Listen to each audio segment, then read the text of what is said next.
शिरोळ तालुक्यातील उदगाव येथील सांगली कोल्हापूर महामार्गावर असणाऱ्या कृष्णा नदीवरील जुन्या पुलावरून 4 चाकी कोसळल्याची घटना बुधवारी मध्यरात्री 1:30च्या सुमारास घडली आणि या अपघातात सांगलीचे पती-पत्नीसह 3 जण जागीच ठार झाले.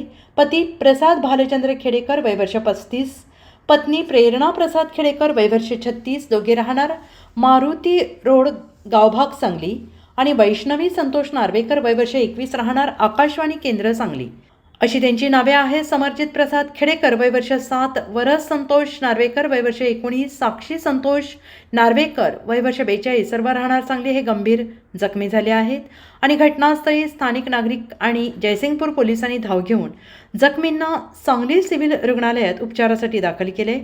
मृतदेह बाहेर काढण्यात आले आहेत आणि दरम्यान याच ठिकाणाहून आतापर्यंत 3 वेळा 4 चाकी वाहने कोसळली आहेत.